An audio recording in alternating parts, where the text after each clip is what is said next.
Is there an effort to suppress the Trump turnout in the ever-tightening Minnesota race? What's going on there? Donald Trump Jr. is here in moments with a late-breaking development. Also, some breaking news out of the DOJ regarding what could be now an active investigation into Hunter Biden and his business associates. Is Joe involved? And why are we just learning about this 5 days from the election? And Raymond Arroyo was in Tampa, Florida today to speak with voters at the dueling Trump-Biden rallies. So what people on both sides will tell him will surprise you. But first, the great Trump recovery. That's the focus of tonight's angle. Only a few more shows before Tuesday. We have a special one on Sunday coming up, though, and I want you to have all the information you need and won't hear anywhere else before Election Day. First, as the Biden boosters want you freaking out about COVID case numbers, we should instead be celebrating tonight America's GDP number. That would not have happened were it not for the smart decisions made by President Trump. Now, today's third quarter GDP report, simply put, is astounding. 33.1% on an annualized basis. And remember, it wasn't so long ago that the experts had a different GDP in mind. Great Depression possible. The unemployment rate is approaching Great Depression levels. Numbers we haven't seen since the Great Depression. Will those jobs come back? Have we gone past the R word recession to the D word depression? The D word. Are these people ever right? No. And they never admit they were wrong either. They just do their best to downplay any good news. That number, I mean, it's gangbusters, but you have to remember it's after a record crash. Don't expect that growth to last at that pace. We also got some new unemployment numbers today. That number is trending down. That's good news, but it's still incredibly high. This was the easy part, though. And to Christine's point, there are some real obstacles lying ahead. Well, that was the easy part, they were saying. What Trump did was the easy part. Really? Then why didn't Europe replicate this level of GDP growth?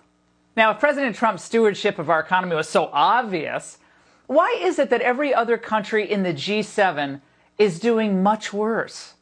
In fact, the Wall Street Journal survey of economists has us only down 3.6% for the year, markedly better than what the IMF estimates that every one of our European counterparts. Do not forget this chart. Look at it. Look at where we are.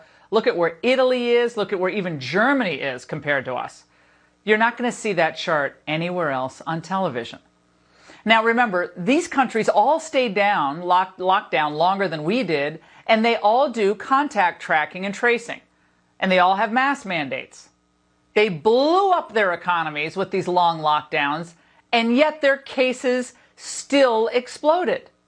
And now most of them are in the process of locking down again. Complete lunacy. I mean, Lord knows how bad our third quarter GDP number would have been if we had stayed locked down all through the summer like Biden's experts preferred then and now. So I think that in-person schooling are likely we're going to have to reconsider those particular parts of society right now in the midst of an out-of-control pandemic. Yes, I do. Certain parts of society that are currently open will likely have to close down for a period of time as this outbreak continues to worsen. I do think we're going to have to reconsider strategic lockdowns. Anyone else find him creepy? In other words, under President Biden, prepare for the economic calamity that is happening in Europe. You can run, but you cannot hide from a virus. The president understands that a free nation of our size cannot play with people's livelihoods like this. We're never going to lock down again. We understood the disease, and now we're open for business. Joe Biden's plan is to deliver punishing lockdowns. There will be no school, no graduations, no weddings, no Thanksgivings, no Christmases, no 4th of Julys. There will be nothing. Now, the left here and abroad is using the tragedy of this pandemic to turn over political decision-making to unelected health experts who have zero accountability to you. And regardless of how wrong they've been in model after model, They want us to have no choice in the matter whenever they decide to put the brakes on freedom. So if your kids ask you why Tuesday matters, well, tell them. Because our freedom matters. Because without freedom, what are we anyway? Millions of serfs waiting to receive new rules from nameless, faceless bureaucrats? Always worried that you're going to be ratted out by government apparatchiks monitoring how many cars are parked in your driveway at any given time? That's not America. That's the Soviet Union circa 1977. I'll never forget around 3 a.m. or so on election night, standing about 20 feet from the stage when President Trump delivered these words. I've gotten to know our country so well, tremendous potential. It's going to be a beautiful thing.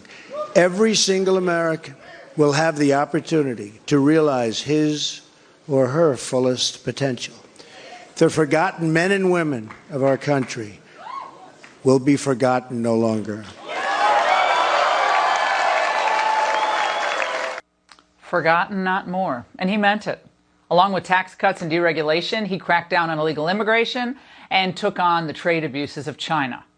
Now, that part was resisted by big business, which is addicted to cheap labor, while President Trump kept his focus on the American worker. Now, look at Biden. Old Joe has been buckling under pressure to big money interests for so long, he probably doesn't even remember his first principles. Now he just does what he's told. In 1973, he probably didn't ever think he would sell out the blue-collar workers in Scranton after being pressured by the outsourcers. I'm sure those same industries thought they could get President Trump to sell out, too. Somebody went to Wall Street. You're the one that takes all the money from Wall Street. I don't take it. You have raised a lot of money, tremendous amounts of money. And every time you raise money, deals are made, Joe. I could call the heads of Wall Street, the heads of every company in America, but I don't want to do that because it puts me in a bad position. It sure does. And Wall Street is not pouring money into the Biden campaign because he's going to be difficult to influence. They're pouring money into the Biden campaign because they know he's an easy mark. This is something you need to keep in mind before Tuesday. President Trump has enormous courage. Most men would have sold out long ago just to make things easier on themselves. But he didn't. And our regular working class heroes know it, as even Democrat Debbie Dingell had to concede. Some of the auto workers who I thought were going to go back to Joe Biden were very clear with me last night. They were voting for President Trump. You want to know what the auto worker said to me last night? He said, "I'm tired of your Democratic friends. They look down on me." They do look down on you. Of course, those workers can't write big campaign checks, though.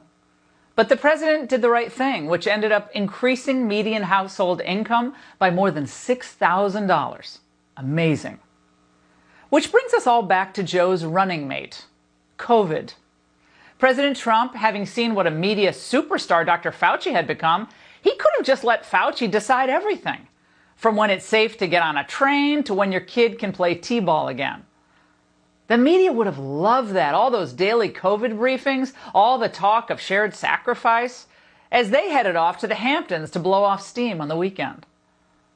But thank God Trump knew that listening to just one type of expert would be irresponsible and, yes, dangerous. In Florida today, Biden claims that the president endangered the country by not listening to the experts. No, Joe.